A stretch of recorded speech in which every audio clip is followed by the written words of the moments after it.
বিসমিল্লাহির রহমানির রহিম। একাদশ শ্রেণীর ছাত্রীবৃন্দ, আসসালামু আলাইকুম। আশা রাখি সবাই ভালো আছো। নতুন সেশনে ভর্তি হয়েছে তোমরা এসএসসি পার হয়ে, সবাইকে আমার অভিনন্দন। আমি Dilara Begum, Ahmed Bawani academy school and college. আমি জীববিজ্ঞান ক্লাস নেব তোমাদের। তো আজকে যে অধ্যায়টি নিয়ে আমি আলোচনা করব সেটা হচ্ছে তোমাদের জীববিজ্ঞান বইয়ের প্রথম অধ্যায়, কোষ ও এর গঠন। কোষ আমরা কিন্তু এসএসসিতে পড়ে এসেছি কোষ কী, তাই না? সবাই আমরা জানি, তারপরও আজকে আমি রিপিট করছি। আজ এখন আমাদের দেহ গঠিত হয়েছে কী নিয়ে? কোষ নিয়ে, তাই না? একটা বিল্ডিং করতে যেরকম একটা রুম বানাতে গিয়ে ইট লাগে, সেই রকম একটা ইটের সাথে আর একটা ইট নিয়ে কি হয়েছে, একটা কক্ষ তৈরি হয়েছে বা একটা কামরা হয়েছে। ইট সবাই দেখেছো। সেই রকম তোমার কি আমাদের দেহ গঠিত হয়েছে, এক বা একের অধিক জীবদেহ গঠিত হয়েছে, একের অধিক একটার সাথে একটা কোষ নিয়ে গঠিত হয়েছে, তাই না? তো এই আমাদের দেহের সকল কাজ কিন্তু হয়ে থাকে এই কোষের মাধ্যমে। এই কোষ যিনি আবিষ্কার করেছেন তার নাম কি তোমরা সবাই জানো? তার নাম হচ্ছে রবার্ট। আমাদের যিনি বিজ্ঞানী ছিলেন, প্রথম নাম হচ্ছে গিয়ে আমাদের তোমার রবার্ট হুক। তিনি প্রথম কোষ আবিষ্কার করেছিলেন। এই রবার্ট হুক যে কোষটি আবিষ্কার করেছিলেন সেটি ছিল একটি মৃত কোষ। তিনি শুধু কোষের বাহিরের আবরণটাই দেখেছিলেন। অর্থাৎ তিনি কি দেখেছিলেন?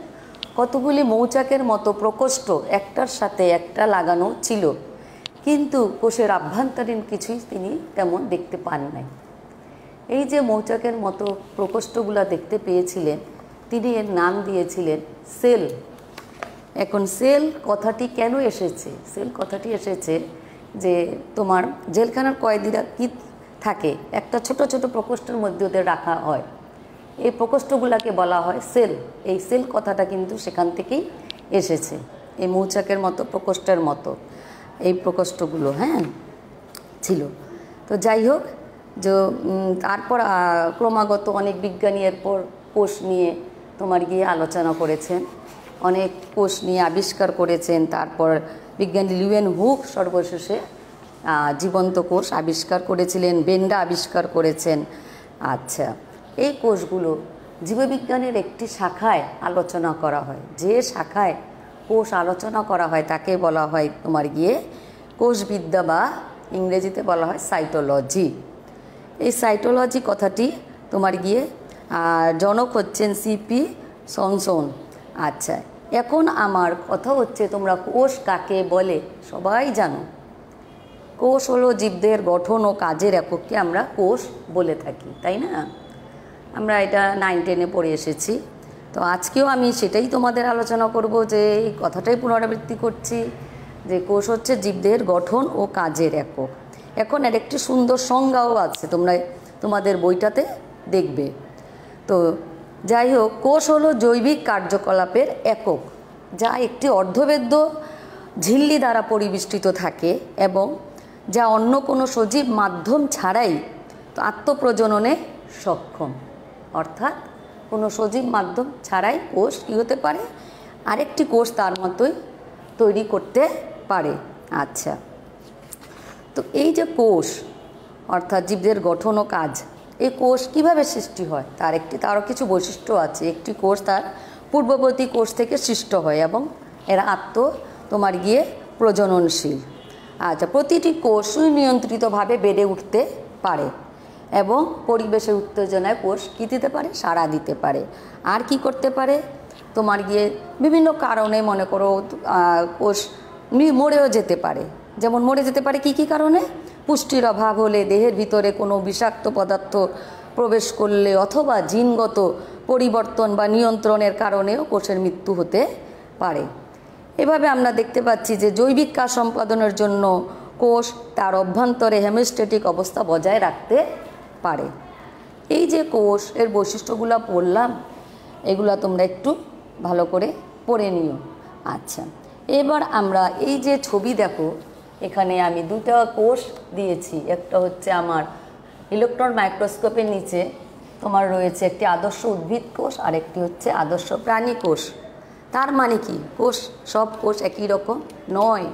কোষের কি রয়েছে? প্রকারভেদ রয়েছে। এখানে যেহেতু উদ্ভিদ কোষ ও প্রাণী কোষ, তার মানে উদ্ভিদের দেহে যে কোষ রয়েছে তাকে আমরা বলবো উদ্ভিদ কোষ, প্রাণীর দেহে যে কোষ রয়েছে সেটা হচ্ছে প্রাণী কোষ। এই কোষগুলোকে বিভিন্ন বৈশিষ্ট্যের উপর ভিত্তি করে অনেক প্রকারভেদ রয়েছে। যেমন নিউক্লিয়াসের উপর বেস করে তোমার গিয়ে কোষকে দুই ভাগে ভাগ করা হয়েছে। একটা হচ্ছে তোমার গিয়ে আদি কোষ, আর একটা হচ্ছে গিয়ে তোমার প্রকৃত কোষ। 1 নম্বর আদি কোষ, নিউক্লিয়াসের উপর ভিত্তি করে আদি কোষ, আর 2 নম্বর হচ্ছে প্রকৃত কোষ।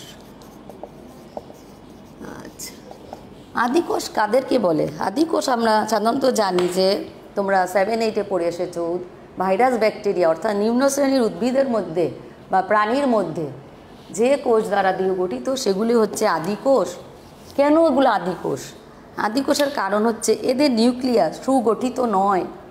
সুগঠিত বলতে আমরা বুঝি যে সমস্ত যে কোষের নিউক্লিয়ার মেমব্রেন, নিউক্লিওপ্লাজম, নিউক্লিওলাস ও নিউক্লিয় জালক থাকে না, তাহলে কি থাকে? হ্যাঁ, থাকে ওদের একটি নিউক্লিয় তোমার গিয়ে অঙ্গাণু রয়েছে সামান্য।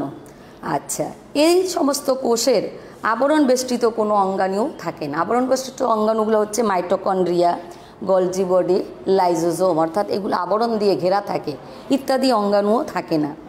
ক্রোমোজোম গঠিত হয় না। আচ্ছা, শুধুমাত্র থাকে তোমার গিয়ে ক্রোমাটিন বডি, যেমন ডিএনএ বা আরএনএ থাকে। হ্যাঁ, এই ধরনের কোষকে আমরা বলে থাকি, কি বলে থাকি? আদি কোষ।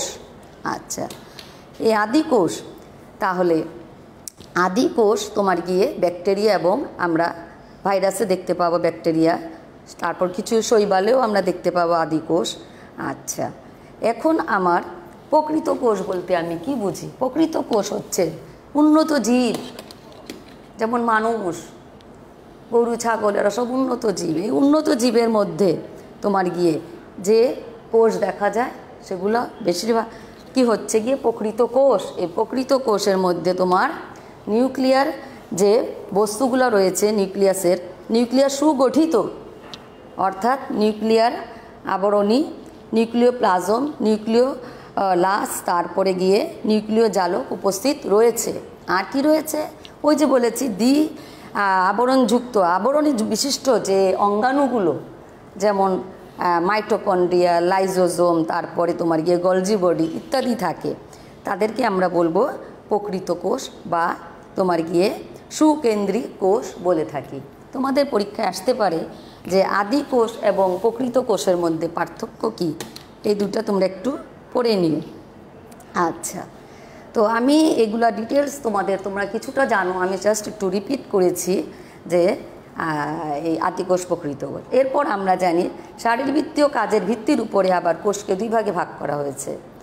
যেমন একটা মানুষ বা একটা উদ্ভিদ 2টি পাতা নিয়ে জন্ম হয়, কিন্তু আস্তে আস্তে উদ্ভিদটা একটা বিশাল বটগাছে পরিণত হয়। এই যে পরিণত হচ্ছে, এখানে কে কাজ করে? এখানে কাজ করে দেহকোষ, অর্থাৎ যে বহুকোষী জীবদের যে সমস্ত কোষ শুধুমাত্র দেহ গঠন করে, 2টি পাতার উদ্ভিদ সেই বিশাল একটা উদ্ভিদে পরিণত হলো। এই যে দেহ গঠন করতে সাহায্য করে একটা ছোট্ট শিশু, আমাদের বড়, আমি একটা ছোট শিশু ছিলাম এক সময়, এখন এত বড় হয়েছি, তাই না? এই যে জীবদেহ গঠনে দেহ গঠন করতে সাহায্য করে তাকে আমরা বলবো দেহকোষ। আর যে সমস্ত বহুকোষী জীবের যে সমস্ত কোষ শুধুমাত্র জনন কাজে অংশগ্রহণ করে তাদেরকে আমরা বলে থাকি জনন কোষ বা গ্যামেট, যেমন শুক্রাণু ও ডিম্বাণু বলতে পারি। আচ্ছা, এই গেল আমার শারীরবৃত্তিক কাজের উপর ভিত্তি করে। এরপর আমার আসছে ক্রোমোজোমের সংখ্যার উপর ভিত্তি করে।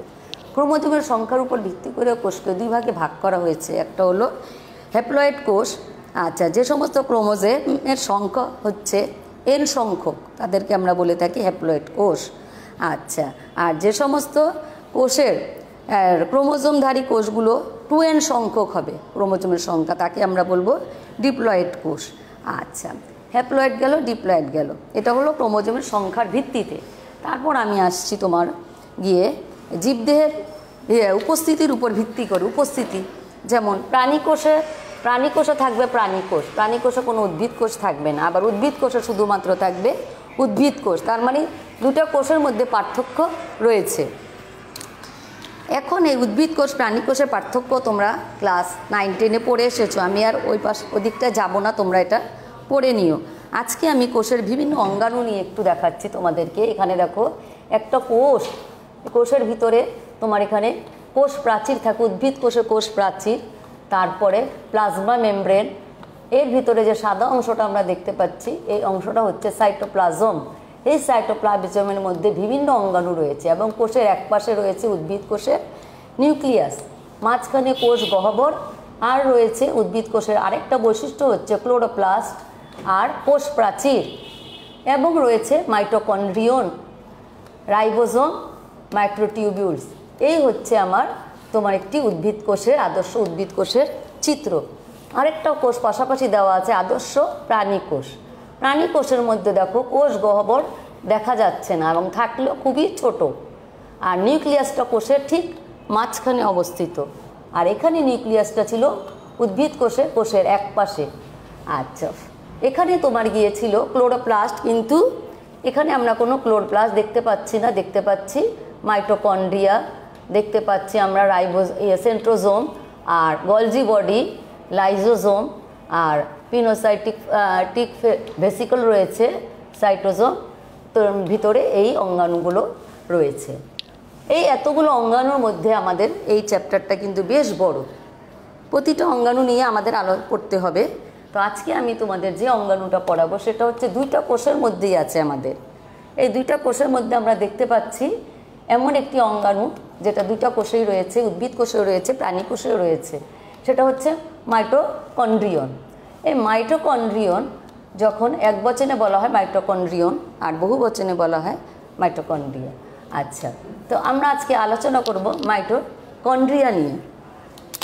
মাইটোকন্ড্রিয়া সবাই জানো কম বেশি, অর্থাৎ আমাদের প্রকৃত কোষের মধ্যে আমরা মাইটোকন্ড্রিয়া অর্থাৎ ইউক্যারিওটিক কোষের সাইটোপ্লাজমের মধ্যে আমরা দেখতে পাচ্ছি বিক্ষিপ্তভাবে ছড়ানো রয়েছে, বিক্ষিপ্ত অবস্থায় ছড়ানো দ্বিস্তরী পর্দা বিশিষ্ট গোলাকার, ডিম্বাকার, দণ্ডাকার, সূত্রাকার বা তারকাকার যেসব অঙ্গাণু কোষের প্রয়োজনীয় কাজ সম্পূর্ণ হওয়ার জন্য শক্তি উৎপন্ন করে তাকেই আমরা বলে থাকি মাইটোকন্ড্রিয়া।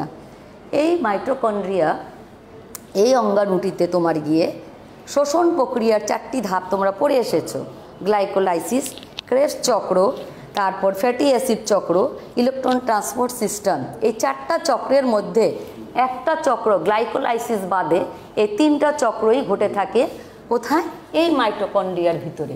এখানে আমি তোমার গিয়ে একটি মাইটোকন্ড্রিয়ার চিত্র আলাদা করে বড় করে দেখিয়ে দিলাম তোমাদেরকে, এই মাইটোকন্ড্রিয়ার ভিতরে ঘটে থাকে।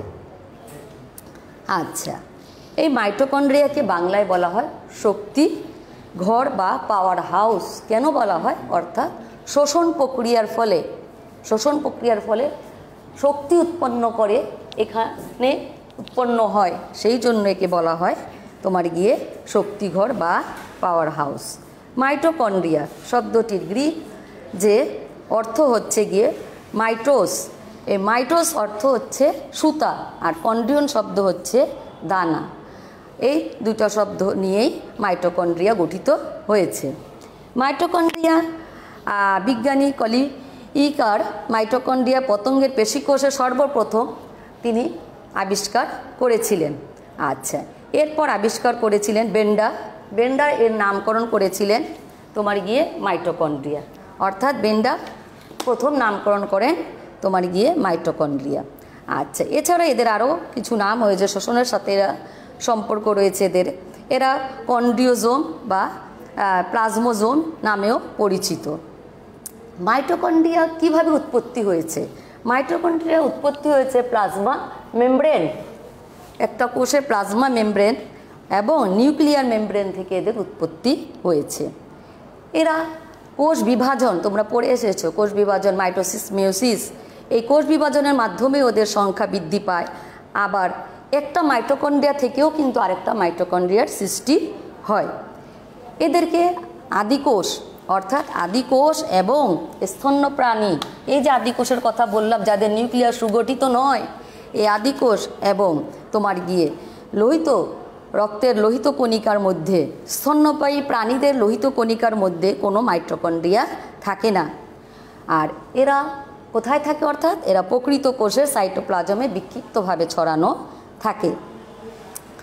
এদের আয়তন, একটা কোষের যে আয়তন, এই আয়তনের 20% এরা তোমাদের এর অবস্থান 20%। প্রকারভেদে এক এক কোষে এর এক এক রকম হতে পারে। যেমন গিয়ে তোমার একটা অ্যামিবাতে এদের সংখ্যা 30 লাখ থেকে 50 লাখ হতে পারে। আবার তোমার গিয়ে মাইক্রোস্টেডিয়াস নামক শৈবালের কোষে একটি মাত্র তোমার গিয়ে মাইটোকন্ড্রিয়া থাকে। কিন্তু প্রাণীর যকৃৎ কোষে এদের সংখ্যা অনেক বেশি, যেমন 1000 থেকে তোমার গিয়ে 1600 পর্যন্ত হতে পারে। তাই এত বেশি কেন যকৃৎ কোষে? বেশি হওয়ার কারণ কি জানো? কারণটা আমি বলে দিচ্ছি। এই কারণটা হচ্ছে যকৃৎ কোষের মধ্যে কিন্তু যে কোনো জীবের যকৃৎ কোষের মধ্যেই মানবদেহের বা জীবের তোমার গিয়ে সবচেয়ে বেশি বিপাকীয় কাজ সম্পূর্ণ হয়, শক্তির সম্পূর্ণ হয় বেশি, শক্তির জন্য বেশি, যেহেতু শক্তির দরকার সেই জন্য এই কোষগুলোতেই বেশি, যকৃৎ কোষের মধ্যে এদের সংখ্যা সবচাইতে বেশি, 1000 থেকে 1600 পর্যন্ত। এছাড়া পাখির উড্ডয়ন পেশির মধ্যে তোমার গিয়ে মাইটোকন্ড্রিয়াও থাকে। এই মাইটোকন্ড্রিয়াকে বলা হয় সার্কোজোম। আচ্ছা, এরপর আমি চলে আসছি এদের আকার। বিভিন্ন আকারের হতে পারে, গোলাকার, ডিম্বাকার, তোমার গিয়ে সূত্রাকার, দণ্ডাকার ইত্যাদি আকারের হতে পারে। আচ্ছা, এই গেল মাইটোকন্ড্রিয়ার উৎপত্তি, অবস্থান এবং আকার আয়তন। এবার আমি চলে আসছি আমার মাইটোকন্ড্রিয়ার যে ভৌত গঠন, এর ভৌত গঠনটা নিয়ে আমি আলোচনা করব। ভৌত গঠনে আমার একটা চিত্র দেখা যাচ্ছে। রাইবোজোম অর্থাৎ আছে বহিঝিল্লি, অন্তঃঝিল্লি, বহিঃপ্রকোষ্ঠ, তারপরে অন্তর্ঝিল্লির ভিতরে রয়েছে, অন্তঃপ্রকোষ্ঠের ভিতরে রয়েছে matrix, DNA, ATP synthesis, cristae. এই ছবিটা নিয়ে আমি তোমাদের বহিঃগঠন নিয়ে আলোচনা করব। বহিঃগঠনে আমরা দেখতে পাচ্ছি আবরণী। 1 নম্বরে হচ্ছে আমার আবরণী, অর্থাৎ এই যে আবরণীটা আমরা দেখতে পাচ্ছি, বাহিরের যে আবরণটা, আর এই আবরণটা মাইটোকন্ড্রিয়ার আবরণীটা প্রকৃতপক্ষে প্রোটিন ও লিপিড, এই প্রোটিন ও লিপিড নির্মিত দুটি একক পর্দা দিয়ে আবদ্ধ থাকে। এদের বহিঃপর্দা ও অন্তঃপর্দা বলে। এই বহিঃপর্দাটা কিন্তু, এই যে বহিঃপর্দা, বাহিরের যে পর্দাটা, এই বহিঃপর্দা হচ্ছে গিয়ে তোমার গিয়ে কোনো ভাঁজ নেই, অর্থাৎ সোজা। আচ্ছা, সোজা। একে ভেদ করে, এই বহিঃপর্দাকে ভেদ করে তোমার গিয়ে বিভিন্ন অণু বা আয়ন এবং আয়ন সহজেই তোমার গিয়ে যাতায়াত করতে পারে, অর্থাৎ সাইটোপ্লাজম থেকে মাইটোকন্ড্রিয়ার ভিতরে অথবা মাইটোকন্ড্রিয়ার ভিতর থেকে সাইটোপ্লাজমে আসতে পারে। এখানে তোমার এক ধরনের প্রোটিন রয়েছে যেটাকে বলা হয় ট্রান্সপোর্ট প্রোটিন। এই ট্রান্সপোর্ট প্রোটিনটা প্রয়োজনে সক্রিয় ট্রান্সপোর্টের ভূমিকা পালন করে থাকে। এখানে কোনো এটিপি সিনথেসিস থাকে না, অর্থাৎ এর কাজ কি? এর কাজ হচ্ছে রক্ষণাত্মক মেমব্রেন হিসাবে তোমার কোষকে, তোমার এর ভিতরের যে অংশকে, মাইটোকন্ড্রিয়ার ভিতরের যে অংশটা আছে সেই অংশকে রক্ষা করাই হচ্ছে এই আবরণীর প্রধান কাজ। আচ্ছা, এরপর চলে আসছি আমি প্রথমে বলেছিলাম বহিঃপর্দা, এবং আর এরপর দেখা যাচ্ছে বহিঃপর্দার পরে আছে অন্তঃপর্দা। অন্তঃপর্দাটা কিন্তু ভাঁজ বিশিষ্ট। দেখো ভিতরে আঙ্গুলের মতো কতগুলি ভাঁজ দেখা যাচ্ছে। এই আঙ্গুলের মতো প্রবর্তকগুলোই হচ্ছে গিয়ে আমার অন্তঃপর্দা, যাকে আমরা বলে থাকি ক্রিস্টি। আচ্ছা, এই ক্রিস্টিগুলো দেখতে অনেকটা নলাকার, কখনো কখনো ভেসিকেলের মতো হতে পারে। ক্রিস্টির মধ্যাকার ফাঁকা অংশকে আমরা বলে থাকি তোমার গিয়ে অন্তঃক্রিস্টি গহ্বর। 2 পর্দার মাঝখানে আবার দেখা যাচ্ছে আমাদের এই যে 2টা পর্দা, এই 2 পর্দার মাঝখানে কিছু ফাঁকা জায়গা আছে, একে আমরা বলে থাকি তোমার গিয়ে প্রকোষ্ঠ। এখানে 2টি প্রকোষ্ঠ আছে, একটা হচ্ছে অন্তঃপ্রকোষ্ঠ আর একটা হচ্ছে বহিঃপ্রকোষ্ঠ। আচ্ছা, এই প্রকোষ্ঠের ভিতরে রয়েছে তোমার গিয়ে যে 2 প্রকোষ্ঠের মাঝখানে যে তোমার গিয়ে এদের পুরুত্বটা হচ্ছে গিয়ে তোমার 6 থেকে 8 ন্যানোমিটার। এরপর চলে আসছি আমি এখানে তোমার গিয়ে এই প্রকোষ্ঠগুলোর মধ্যে রয়েছে তোমার গিয়ে কোএনজাইম এ। আচ্ছা, আন্তঃকোষীয় প্রকোষ্ঠ, আন্তঃপর্দা বিস্তৃত ভেতরের প্রকোষ্ঠকে আমরা বলে থাকি, এই যে ভিতরের প্রকোষ্ঠগুলো দেখতে পাচ্ছ পেঁচানো পেঁচানো, এই পেঁচানো প্রকোষ্ঠগুলো হচ্ছে কি আমার আন্তঃপ্রকোষ্ঠ। আন্তঃপ্রকোষ্ঠর ভিতরে থাকে এক ধরনের অর্ধতরল পদার্থ থাকে, যাকে আমরা বলে থাকি ম্যাট্রিক্স বা ধাত্র বলে থাকি। অর্থাৎ কৃষ্টিটা তাহলে কি, কৃষ্টিটা হচ্ছে গিয়ে ওই যে অন্তঃপর্দা রয়েছে, এই অন্তঃপর্দাটা ভিতরে ভাঁজের মতো হয়ে গেছে, এই ভাঁজটাই হচ্ছে আমার কৃষ্টি। এবার আমি চলে আসছি তোমার গিয়ে এটিপি সিনথেসিস। এটিপি সিনথেসিস হচ্ছে গিয়ে অন্তঃপর্দার ভিতরে, অন্তঃপর্দা অর্থাৎ কৃষ্টির অভ্যন্তরে তোমার দেখা যাচ্ছে তোমার কি রয়েছে, কিছু ইলেকট্রন ট্রান্সপোর্ট চেইন বা সিস্টেম আছে। আচ্ছা, এইগুলোকে পূর্বে অক্সিজেন বলা হতো।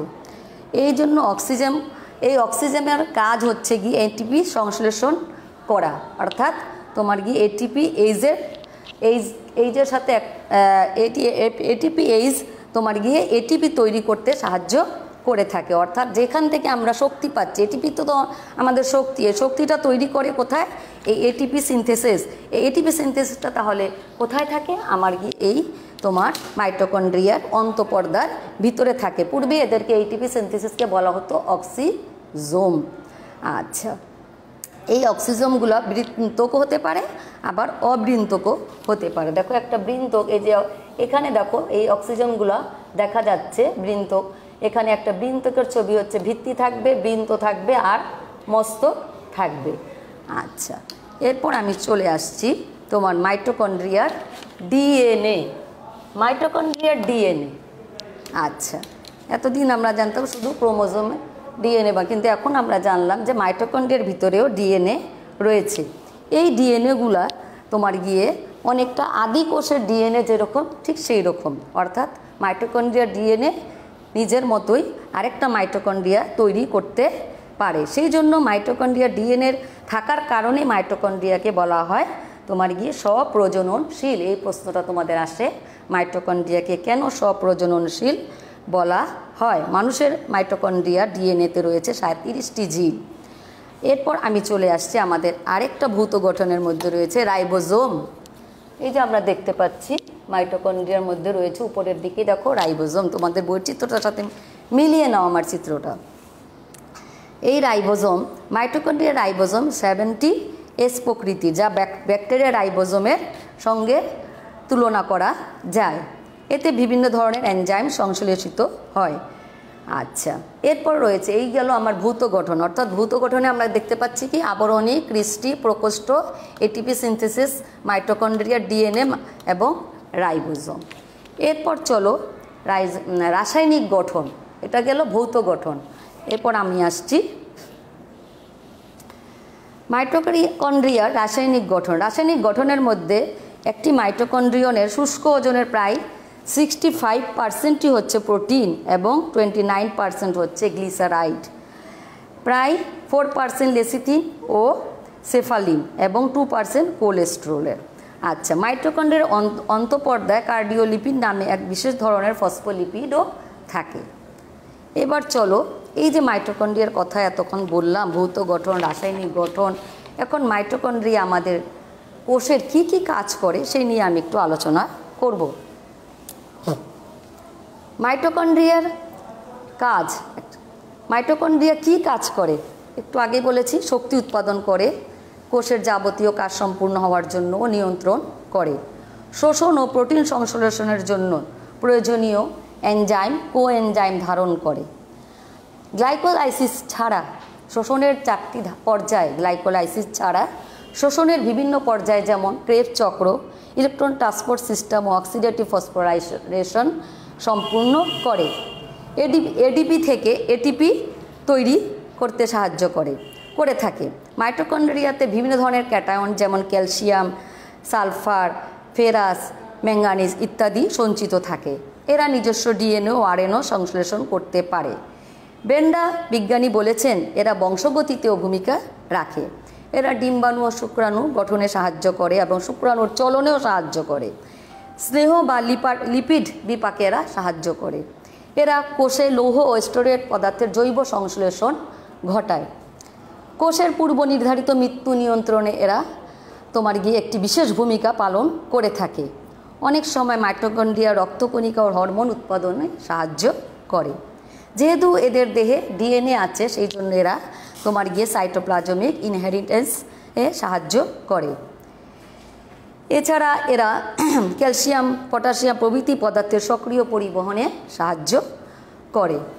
আচ্ছা, এখন আমি তোমাদেরকে এই যে মাইটোকন্ড্রিয়ার কাজও বললাম, এখন আমাদের যে দুইটি পর্দার কথা বলেছিলাম, বহিঃগঠন এবং অন্তর্গঠন মাইটোকন্ড্রিয়ার। এখন বহিঃগঠন অন্তর্গঠনের মধ্যে তোমার গিয়ে যে অন্তঃসম্পর্ক রয়েছে। বহিঃগঠনের মধ্যে তোমার বহিঃগঠন হচ্ছে গিয়ে তোমার গিয়ে মাইটোকন্ড্রিয়াকে রক্ষণাত্মকমূলক কাজ করে, আর অন্তর্গঠনটা হচ্ছে তোমার কর্মবিধায়ক কাজ করে। অর্থাৎ মাইটোকন্ড্রিয়াকে রক্ষণাত্মক কাজ করে কে? তোমার গিয়ে বহিঃপর্দা। আর অন্তঃপর্দা কী কাজ করে? অন্তঃপর্দা তোমার ভিতরে যে এটিপি তৈরি হয়, বিভিন্ন ধরনের সংশ্লেষণ হয়, এই সব কাজ করতে বিভিন্ন ভূমিকা পালন করে থাকে। তো যাই হোক, আজকে আমরা কোষের সবগুলো অঙ্গাণু নিয়ে একদিন আমাদের আলোচনা হবে না। আমরা আজকে মাইটোকন্ড্রিয়া পড়েছি, আশা করি তোমরা বুঝতে পেরেছো। তো আগামী ক্লাসে আবার ইনশাল্লাহ দেখা হবে। আল্লাহ হাফেজ, আসসালামু আলাইকুম।